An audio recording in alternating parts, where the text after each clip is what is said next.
अस्सलाम वालेकुम dear students, मेरा नाम है तैमूर परवेज और आज हम ऑटोकैड 2015 इलेक्ट्रिकल में लेसन नंबर 92 के ऊपर डिस्कस करते हैं। आज के इस लेसन में हम देखेंगे फंक्शन ऑफ सर्फर का क्या फंक्शन है, function of previous and next drawing और माइग्रेशन यूटिलिटीज, लैंग्वेज कन्वर्जन, इन चीज़ों के ऊपर डिस्कस करेंगे इनका क्या फंक्शन है और आप ऑटोकैड में इन पे कैसे काम कर सकते हो। ओके, इसके लिए मैं ऑटोकैड को ओपन करता हूँ। मेरे पास एक ड्राइंग पड़ी हुई है, आपको ये नज़र आ रही होगी। अब इस ड्राइंग में मेरे पास काफ़ी सारे पीएलसीज ये चीज़ें बनी हुई हैं। तो मेरे पास यहाँ पे आप देखें तो यहाँ पे एक पीएलसी बना हुआ है। तो मैं चाहता हूँ कि इसका जो मेन नाम है, इसका ये कौन सा है, मॉडल कौन सा है, पीएलसी कौन सा है, तो इसके बारे में मुझे डिटेल से पता चल जाए। तो उसके लिए आप सर्वर पे क्लिक करें। आप यहाँ पे इसके ऊपर, इसके अंदर यहाँ पे क्लिक करें और कह रहा है पिक, पिक पे क्लिक करें। मैं यहाँ से इसको पिक कर दूँ, चाहता हूँ ये किस चीज़ का इक्विपमेंट है। क्लिक करें तो यहाँ पे कह रहा है PLC 622, PLC 622। और इसके अलावा फिर आप पिक करके और भी देख सकते हैं, पिक करें, पिक करने में और भी आप देख सकते हैं अगर और कोई चेंज है तो यस, यहाँ पे देखें PLC 622 है। यहाँ पे आप देखिए जरा PLC 622 है कि नहीं। तो अब देखिए यहाँ पे इसका नाम जो दिया हुआ है PLC 622। अब इसी तरह अगर मैं देखना चाह रहा हूँ कि अब ये किस पे है,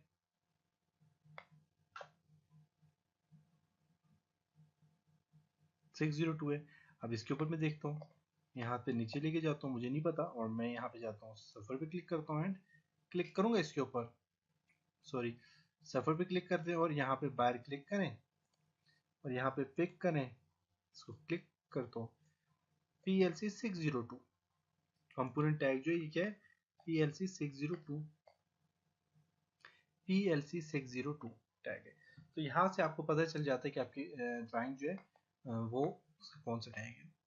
उसके बाद आपने अगर काफ़ी सारे प्रोजेक्ट ओपन किए हैं तो आप उनको नेक्स्ट ड्राइंग या प्रीवियस ड्राइंग में जाना चाहो जा सकते हो, आप यहाँ से भी जा सकते हो और यहाँ से भी आप नेक्स्ट प्रीवियस में जा सकते हो।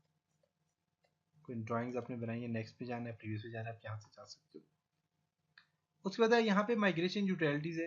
इसका फंक्शन ये होता है कि आपकी ऑटोकैड में, आपका ऑटोकैड 7 हो गया, ऑटोकैड 10 हो गया, 12 हो गया, 13, इनमें हर एक में अलग अलग इक्विपमेंट यूज होते हैं। तो आप चाहते हो कि आपका ये जो ऑटोकैड की जितनी चीजें हैं वो में माइग्रेशन हो जाए, माइग्रेट हो जाए, तो उसके लिए आप माइग्रेशन का ऑप्शन चूज करते हो। तो यहाँ पे देखिए लिखा हुआ है migrate setting and file from a previous AutoCAD Electrical release to the current release. कहता है many files and settings within AutoCAD electrical are customizable. Select which file and setting to be migrated to the current release and which option to use. तो इसके लिए आप देखें यहाँ पे click करता हूँ। मैं चाहता हूँ कि मेरे पास सिंबल मेन्यू जो है ये माइग्रेट हो जाए, लाइन टाइप हो जाए और यहाँ पे एनवायरनमेंट फाइल्स वगैरह माइग्रेट हो जाए। ये करने के बाद आपने क्या करना है, यहाँ पे ओके करना है और आपसे कह रहा है the following files are selected for migration. Save कर लें यहाँ पे और ओके कर दें यहाँ पे।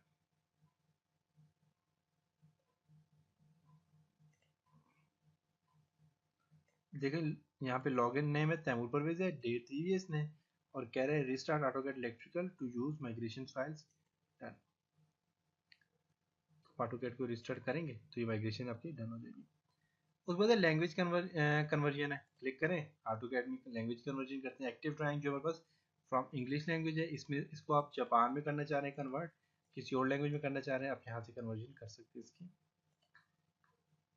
एडिट लैंग्वेज डेटाबेस है, डेटाबेस में भी आप इसमें चेंजिंग ला सकते हैं और यहाँ पे आपने सिस्टम रिसेट पे करना है, देखें ये चेंजिंग आप यहाँ से ला सकते हैं। और ट्रांसलेट इसको कौन सी लैंग्वेज में करना है वहाँ से आप ट्रांसलेट करके इसको ओके करेंगे, सेव एज करेंगे, तो ये भी आपके जो लैंग्वेज डेटाबेस होगा वो चेंज हो जाएगा। इसका डेटाबेस मीन इसका ये जो लिखा हुआ है, ये चीज़ें लिखी हुई सारी सारी इसमें चेंज हो जाएंगी। तो ये था जी आज का लेसन, जिसमें हमने और भी ऑटोकैड के प्रोजेक्ट में कुछ काम किया था।